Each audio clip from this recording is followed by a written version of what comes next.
যারা প্রথমবার এই চ্যানেলটি দেখছেন তারা প্লিজ সাবস্ক্রাইব করবেন। ধন্যবাদ। নগ্ন দৃশ্যে 37টি টেক রাম্মা কৃষ্ণান। সোশ্যাল মিডিয়াতে খবর চাউর হওয়ার পর সুপার ডিলাক্স সিনেমা নিয়ে দর্শকদের মধ্যে কৌতূহল এখন চরমে। কিছুদিন আগেই পরিচালক থিয়েগো রঞ্জন কুমার রাজা সোশ্যাল মিডিয়াতে এই সিনেমার ট্রেলার লঞ্চ করেছেন। পরিচালক সুপার ডিলাক্স সিনেমাটির ট্রেলার দেখেই চমকে গিয়েছে সকলেই। বিভিন্ন চরিত্র ও তাদের জীবনের কমপ্লেক্সের কাহিনী তুলে ধরা হবে বলে জানা গিয়েছে। এই সিনেমাতেই মুখ্য চরিত্রে অভিনয় করতে দেখা যাবে রাম্মা কৃষ্ণানকে, যে বাহুবলীতে অভিনয় করেছিলেন অমরেন্দ্র বাহুবলীর মা হিসাবে। এই সিনেমার ট্রেলার দেখেই বোঝা যাচ্ছে সিনেমার কাহিনী সম্পর্কে। মূলত একজন পর্ন তারকার ভূমিকায় অভিনয় করতে দেখা যাবে রাম্মা কৃষ্ণানকে। এই সিনেমাকে ঘিরেই নানা কৌতূহল মেটানোর চেষ্টা করছেন রাম্য।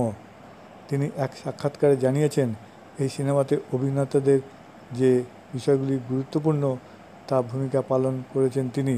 এই সিনেমার কাহিনীর জন্য মানুষ সিনেমা হলে আসবেন।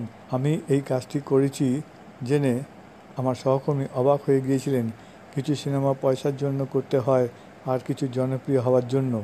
তিনি এও জানিয়েছেন, সুপার ডিলাক্স সিনেমাতেই একটি দৃশ্য শ্যুট করতে তিনি 37টি টেক নিতে হয়েছিল পরিচালককে। এমন কিছু দৃশ্য আছে যেখানে 100 থেকে 150টি টেক নেওয়া প্রয়োজন ছিল। আমার চরিত্রটি একজন পর্ন তারকার।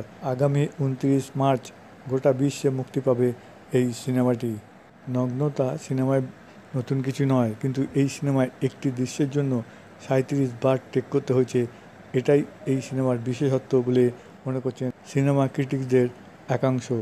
এর আগে খবর বেরিয়েছিল বাহুবলী খ্যাত অভিনেত্রী রাম্মা কৃষ্ণান এই ছবিতে পর্ন স্টারের ভূমিকায় অভিনয় করবেন। নির্মাতা বলেছিলেন, ছবির ভেতর আরেকটি ছোট ছবি লুকিয়ে রয়েছে। সুপার ডিলাক্স এর মাল্লু আনকাট এ ওই ভূমিকায় দেখা যাবে রাম্মাকে। সেই খবরের পর থেকে সিনেমায় রাম্মা কৃষ্ণানের পারফরমেন্স দেখার জন্য মুখিয়ে আছেন সিনেমা প্রেমীরা। সম্প্রতি একটি শীর্ষ ইংরেজি দৈনিকে দেওয়া সাক্ষাৎকারে নিজের চরিত্রকে ক্যারিয়ারে সবচেয়ে চ্যালেঞ্জিং বলে অভিহিত করেছেন রাম্মা কৃষ্ণান। তিনি বলেন, এতে অর্থাৎ সুপার ডিলাক্স অভিনেতার চেয়েও কন্টেন্টকে অর্থাৎ আধেয় গুরুত্ব দেওয়া হয়েছে বেশি, আর তার কৃতিত্ব পরিচালক থিয়াগো রাজনকে দিয়েছেন এই অভিনেত্রী।